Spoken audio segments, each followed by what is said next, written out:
gente, como é que vocês estão? Eu espero que vocês estejam bem, que vocês estejam com saúde e que tenham passado pelo ano de 2020, o ano mais atípico de todos os tempos, da melhor maneira possível. Eu sei que não foi fácil, que não tem sido fácil, mas como boa otimista que sou, eu tenho certeza de que vai dar tudo certo e que 2021 vai ser bem mais leve. Para fechar 2020, eu vim aqui ajudar vocês a resolver a lista de exercícios do plano de estudos da avaliação final de história. Vamos todo mundo começar 2021 no 7º ano. Bora lá? Mas antes de passar para a correção dos exercícios propriamente ditos, eu queria mencionar para vocês os principais tópicos, os principais conteúdos que poderão cair na atividade avaliativa final de vocês. Eu identifiquei 4 grandes temas que estão divididos em vários subtópicos, mas 4 grandes conteúdos que vocês devem prestar muita atenção.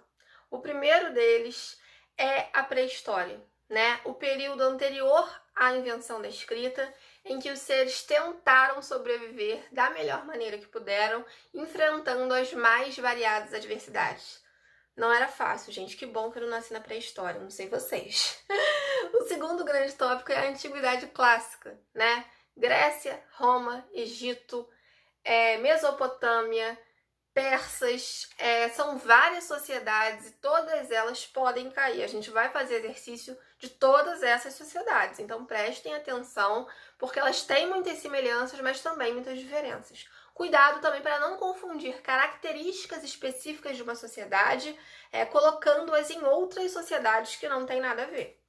O terceiro tópico são os povos pré-colombianos, né? Os povos que viveram nas Américas antes da chegada de Cristóvão Colombo, antes da chegada dos europeus, né?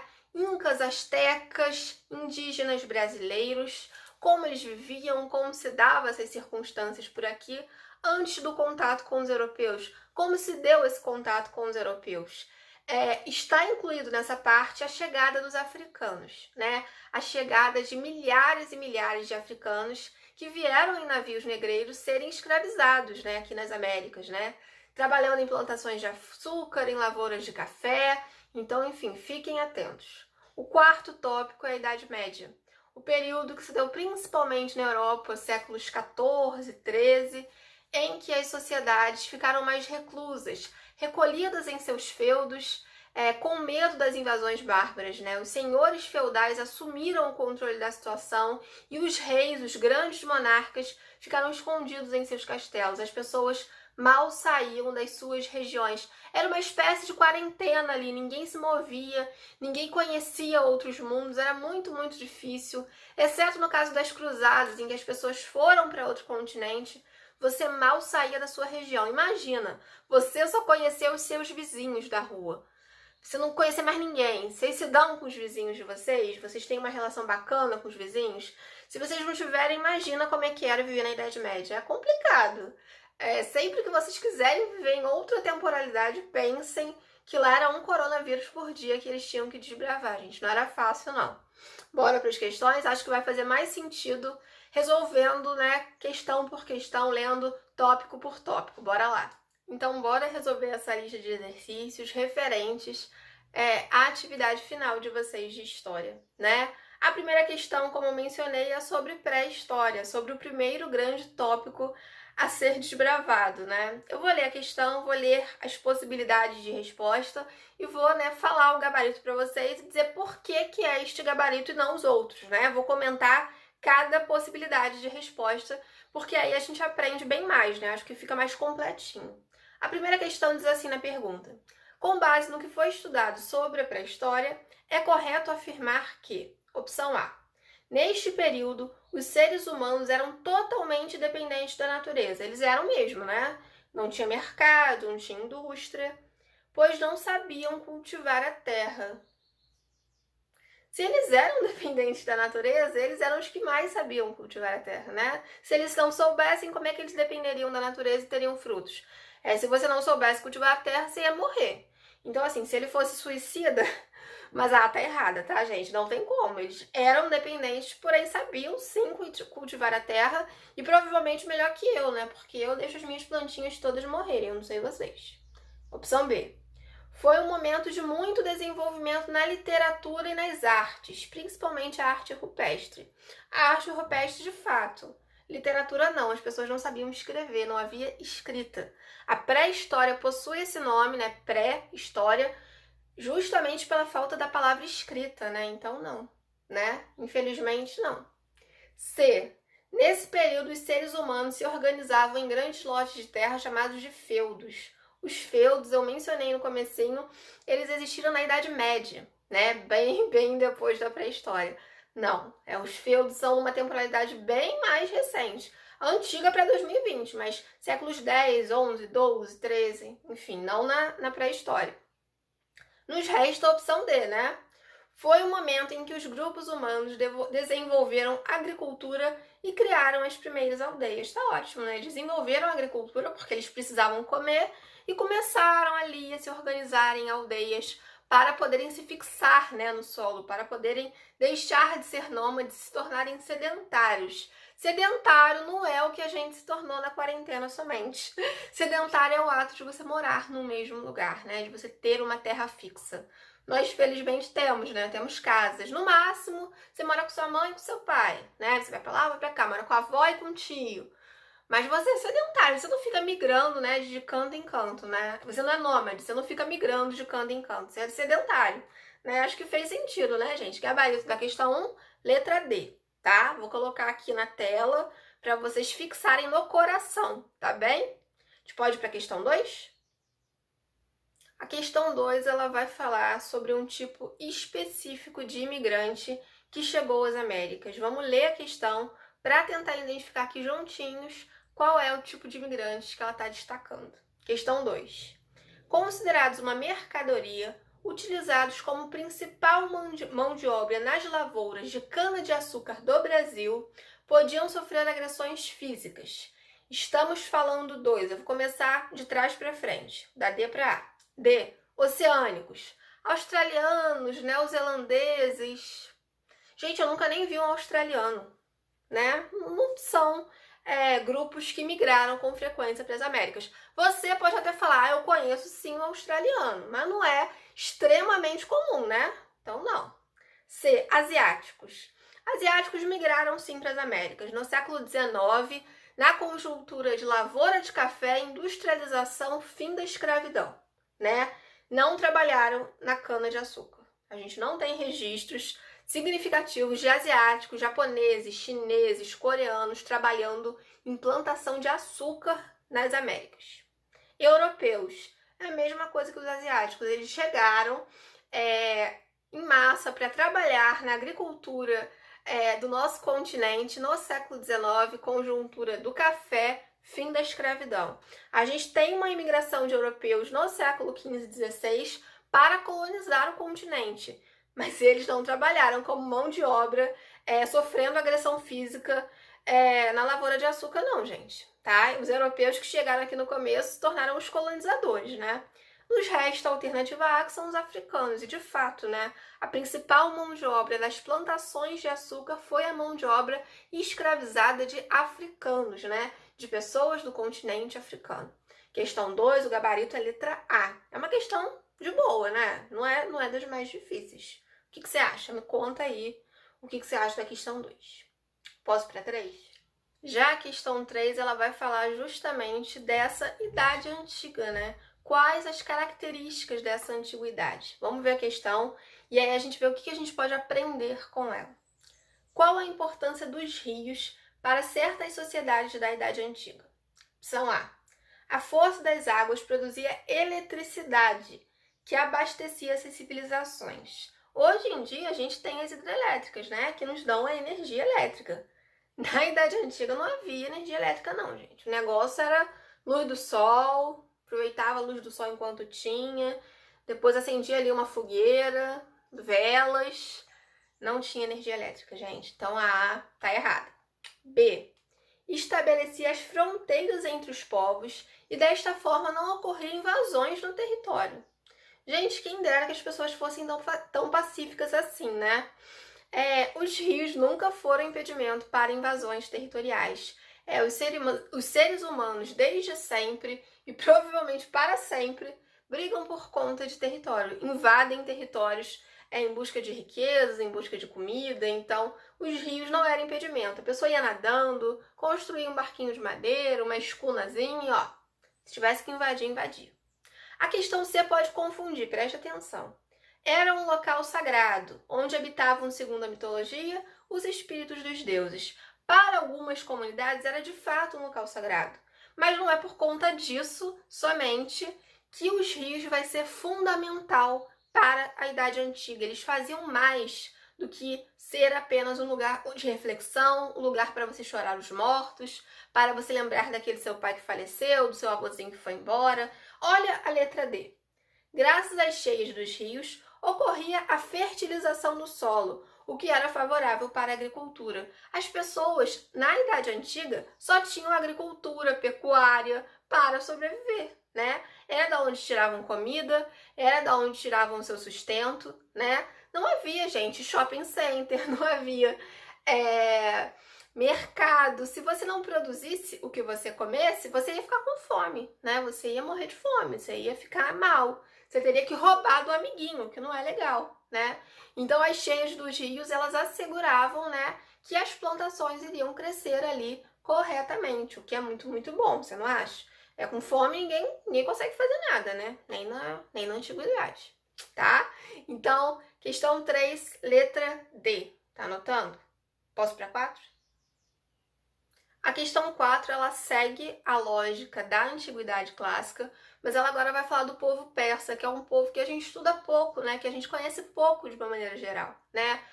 Os egípcios, os romanos, os gregos estão na nossa cultura, né, popular de uma maneira muito mais forte que os persas, né? Então é bem legal quando a gente tem a possibilidade de estudar um povo que a gente até então não conhecia muito bem, né? Eu, pelo menos, gosto bastante. Questão 4. Assinale a única alternativa que contém corretamente características do povo persa. A. Sistema de governo era república, em uma economia capitalista. Gente, primeiro que não era república, né? Mas o capitalismo ele só surge para alguns estudiosos do século XVI, junto com as grandes navegações, para outros no século XIX, junto com a segunda revolução industrial, que, né, faz com que várias nações se industrializem. Não havíamos capitalismo na antiguidade clássica, não. Na sociedade persa, egípcios, romanos, ninguém ali era capitalista ainda não, tá? Então a A tá errada. Elaboraram o Código de Hammurabi. A agricultura era a base da economia. A agricultura, de fato, era, né, a base da economia, mas o Código de Hammurabi, ele é mesopotâmico. Então, persas não criaram o Código de Hammurabi. O Código de Hammurabi é aquele que diz assim, olho por olho, dente por dente, né? Se eu roubei uma galinha sua, a minha pena vai ser que peguem uma galinha minha. Se eu furei o seu olho, literalmente, no caso, peguei, né, uma tesourinha e furei seu olho, a minha pena vai ser perder os meus olhos, né? A pena era a mesma do crime perpetrado. Não existe mais o Código de Hammurabi, né? Pelo menos não na lei nossa ali oficial, né? Que bom, né? Complicado. C. Desenvolveram um sistema de correios. Política do pão e do circo. Sempre que vocês ouvirem falar de política, pão e circo, pensem em Império Romano. Foi em Roma que se deu essa política de pão e circo. Alimentar as pessoas e dar a elas um pouquinho mínimo de diversão para que elas se alienem e esqueçam dos problemas. Isso não é persa, tá? Criaram uma moeda e o território é dividido em satrápias. O nome, ele é difícil, né? Satrápia a gente não fala assim no nosso cotidiano. Mas em persa antigo, satrápia significa protetor do poder, né? É uma palavra persa que significa protetor do poder. Então faz todo sentido, né? Sempre procurem dicionários, enfim, ir na etimologia da palavra, porque vai fazer tudo muito mais sentido, sabe? A questão 4, por exemplo, a gente consegue resolver dessa forma. Tá bem? Vou para 5, hein? E na questão 5, vamos falar de povos pré-colombianos, mas vamos dar uma olhadinha também ali na Antiguidade Clássica. Fiquem de olho, é uma questão importante. Com base no que foi estudado sobre os povos pré-colombianos, assinale a alternativa correta. A. Foram os responsáveis pela criação da primeira religião monoteísta. Vamos por partes. Você sabe o que é monoteísmo? O monoteísmo são todas as religiões que acreditam em um único Deus, né? Em uma única divindade. O cristianismo é uma religião monoteísta. Se você é católico, evangélico, você é monoteísta, tá bem? Se você tiver uma outra religião, aí é, né, importante verificar.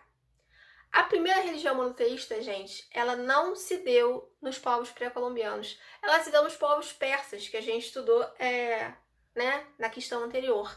Se chamava zoroastrismo. A Pérsia, né, o povo persa, ele existiu onde hoje é o Irã. É uma região, infelizmente, muito afetada por batalhas, por confrontos, guerras. Não é uma região fácil de se fazer visitas. Mas eu imagino quão rica culturalmente ela deve ser, né?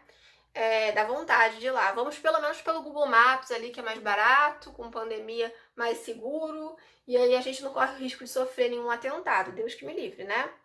B. A teocracia era o regime de governo desses povos. Teocracia é toda a comunidade, toda a sociedade em que o líder político é também o líder religioso, né? Em que o líder político, o chefe político, ele é um chefe religioso, que ele foi escolhido por Deus, que ele é o próprio Deus encarnado, né? Isso era muito comum na antiguidade e muito comum nos povos pré-colombianos, tá? Então a questão B tá muito, muito interessante, assim, não descartem, não ignorem, mas vamos ler as outras duas, né? C. A principal atividade econômica desenvolvida por eles era o comércio marítimo. Eles não possuíam uma estrutura náutica bem estabelecida. Os povos pré-colombianos não possuíam. Havia até um pequeno barquinho ali de madeira de vez em quando, mas estava longe de ser a principal atividade econômica. O principal povo marítimo do período antigo, né, na antiguidade clássica, são os fenícios. Esses sim mandavam muito na água, desde sempre. Os pré-colombianos não. D. Estabeleceram suas cidades próximas aos rios Tigres e Eufrates. Tigre e Eufrates é um termo que a gente sempre, né, já ouviu falar, conheço essa palavra, porque são os rios da Mesopotâmia, né? São os principais rios da Mesopotâmia. Mas a Mesopotâmia não tem nada a ver com a América, gente, então tá muito longe. O gabarito letra B é a única questão correta, a única questão que bate direitinho com os povos pré-colombianos. Tudo bem? 6, bora lá? E vamos para a questão 6. Entre as principais realizações de Clístenes Clístenes nasceu em Atenas, Grécia Antiga. Guardem esta informação no coração, tá? Que ela vai ser importante para ajudar a responder a questão. A.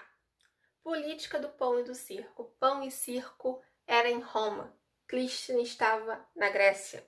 Não pode ser A. Zigurates. Zigurates eram templos que existiam na Suméria. Clístenes estava onde? Grécia, né? Nasceu em Atenas. C.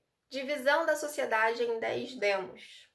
Tá interessante, porque demos são subdivisões, né? Divisões de uma grande região em espaços menores, espécies de vilas que aconteciam na Grécia. Se Clístenes era grego, né? Tem uma possibilidade, mas vamos olhar a letra D. Chinampas. Chinampas eram canteiros flutuantes nas sociedades astecas. Astecas eram povos pré-colombianos das Américas. Então, o gabarito só pode apenas somente ser letra C, né? O Clístenes dividiu, né, Grécia em 10 demos para facilitar ali a administração, né? Dividir para melhor conquistar. E deu certo, ele é considerado um governante interessante, assim. 7? Podemos? 7. Bora lá. Sobre as guerras púnicas, podemos dizer que foi uma A. Conflito que envolveu os nativos americanos e os europeus pelo domínio das Américas, né? Foram os conflitos ali entre indígenas e europeus nas Américas. Não foi. Guerras púnicas não aconteceram nas Américas. A gente vai ver já já com o gabarito onde ela aconteceu. Vamos ver agora. Prestem atenção na B, que está muito boa. Consequência da expansão territorial romana, que anexou o território dos cartagineses. Roma, né, durante o seu império, né, durante o seu momento mais áureo, mais próspero, anexou muitas e muitas regiões, né? E, obviamente, as regiões anexadas não ficaram muito felizes, né? Ficaram bastante incomodadas, na verdade. E a consequência disso foi uma série de confrontos. As guerras púnicas são um desses confrontos, entre Roma tentando anexar todo mundo e os demais tentando evitar essa anexação. Um desses povos são os cartagineses. Roma chamava os povos dessa região de púnicos. Daí guerras púnicas, né? Os cartagineses eram também chamados de púnicos, né? Era uma espécie de sinônimo ali, né? Então a B tá muito boa. Vamos olhar as outras só, né, para o desencargo. Revolta de escravos que ocorreu em Púnica, uma região do Império Romano. Púnica não era uma região do Império Romano, né? Era uma região cartaginesa que recebeu esse apelido de púnico. E não foi uma revolta entre escravos, né? Foi uma revolta por expansão territorial mesmo. D. Debate no Senado que buscava aprovar a reforma agrária. Não foi um debate, não foi uma conversinha ali entre amigos, não. Foi uma guerra, um confronto, tá? Então, gabarito, letra B. 8, tá acabando, hein? Estamos encaminhados. A questão 8, ela vai falar justamente sobre o cristianismo, né? As principais religiões no Brasil, no sentido de quantidade de fiéis, são as religiões católicas e protestantes, né, evangélicas. Existem outras com bastante peso, mas enfim, o cristianismo é muito relevante, né, na nossa nação. Bora para 8. Acreditavam que Jesus Cristo tinha uma existência unicamente divina. Este movimento foi denominado. Vamos agora destrinchar cada um dos conceitos aqui que estão nas opções, né? Vamos com calma, porque são 4 conceitos. Iconoclasta. Iconoclasta era todo indivíduo que quebrava imagens, que achava que ter imagens em casa era errado. Imagens de santos, imagens de acontecimentos bíblicos. Iconoclasta é aquele que tem aversão às imagens, né? Então, não tem nada a ver com Jesus Cristo ser uma existência unicamente divina, né? Uma outra história, uma outra questão. Então, a A tá errada. B. Questores. Questores era um cargo político em Roma, né? Era um nome que se dava a um tipo de político, como a gente dá hoje, deputado, vereador, tinha o questor. Não tem a ver diretamente com a religião cristã. Errado também. Monofisista. De fato, monofisismo é todo indivíduo que acredita que Jesus ele é uma única entidade, divina e humana ao mesmo tempo, que ele não se divide em divino e humano, ele é uma coisa só, ele é um ser só. Então, C tá boa, né? Vamos para D para fechar. Eslavo. Eslavo, gente, é um termo usado para se referir a uma ramificação étnica e linguística de povos vindos da Europa Central e Oriental, né? Eslovênia, dessa região da Europa Central / Oriental. Eslavo não tem nada a ver com o cristianismo diretamente, né? Você pode ser eslavo e não ser cristão. O único termo aqui, o único conceito que acredita que Jesus tinha uma existência unicamente divina, que ele era um ser humano e divino ali num só, é a letra C. 9. Tá acabando. 9. A questão 9 é a típica questão que conhecer a etimologia da palavra te ajuda a gabaritar, te ajuda a ganhar o pontinho certo. Porque pergunta assim: que atividades eram realizadas pelos felás no Egito Antigo? Felá significa fazendeiro, né? Deriva do termo agricultor. Guardem isso também no coraçãozinho de vocês, que já tá bem cheio de conteúdo, né? E aí vamos às opções. A. Agricultura e obras públicas. Tá ótimo, né? Agricultura, felá significa fazendeiro, e todo mundo que não fosse faraó, família de faraó, tinha que participar de obras públicas no Egito Antigo. Construir pirâmide, fazer uma obrinha no Rio Nilo, construir um templo, a pessoa trabalhava, construir estrada, a pessoa trabalhava muito gratuitamente para servir ao faraó, né? Que era uma entidade, né? Ele era Deus ali na Terra, então, né? A, tá ótima. B, pecuária e mineração. Poderia ser se não tivesse a palavra felá, que significa agricultor, né? Então a B, por conta do termo, tá errado. C, industrial e comércio. Gente, não havia indústria no Egito Antigo, né? Muito pelo contrário, a indústria é bem mais recente, século XVII, Na Europa, não no Egito. D. Religiosas e domésticas. As entidades religiosas eram os sacerdotes, né? Não eram os felais. Então a D tá errado. O gabarito é a letra A. Última. Prontos para 10? A questão 10 ela tá bem legal. Vamos olhar ela com carinho. Gostei bastante. Entre as principais atividades exercidas pelos servos na Idade Média estava A. Militar. Quem exercia papel militar na Idade Média eram os senhores feudais. Eles tinham o poderio militar, eles tinham as armas, eles tinham as técnicas, as armaduras. Servo não era militar, tá? Então não pode ser. B. Agrícola. Tá muito legal, B, porque os servos eram os responsáveis pelas atividades agrícolas da Idade Média. Eles que garantiam que todos iam comer. Eles mesmos, as suas famílias, os militares, os sacerdotes, a Igreja Católica. Quem cuidava da agricultura eram os servos. C. Intelectual. Eles eram todos analfabetos. A Idade Média tem um índice de analfabetismo altíssimo. As pessoas não sabiam ler, escrever, não se lia romances. A Idade Média, infelizmente, ela é bem defasada nesse sentido. Então, os servos, na sua maioria absoluta, tipo 99%, eram analfabetos. Então, eles não tinham como ser intelectuais, né? Infelizmente. D. Navegação. Vocês lembram que eu falei, se vocês voltarem um vídeo, vocês vão ver que as pessoas na Idade Média nasciam e morriam nos mesmos lugares, que elas tinham uma vida muito limitada? Então não tinha como ser navegação, né? A pessoa ficava ali com os vizinhos, com a família. Se brigasse, era melhor fazer as pazes, senão você não ia ter com quem falar. Então, não tem como ser letra D, né, gente? O gabarito é agrícolas mesmo, letra B. Tá bem? Boa prova, boa sorte, vai dar tudo certo. E o 2021 vai ser muito, muito, muito, muito especial, muito melhor. Vai ser um ano pra gente ser feliz e fazer tudo aquilo que não pudemos fazer em 2020, tá bem? Beijinhos no coração de cada um. Eu tô morrendo de saudade e espero que nós nos reencontremos em breve, tá bem? Fiquem com Deus. Qualquer coisa eu estou por aqui, é só me chamar.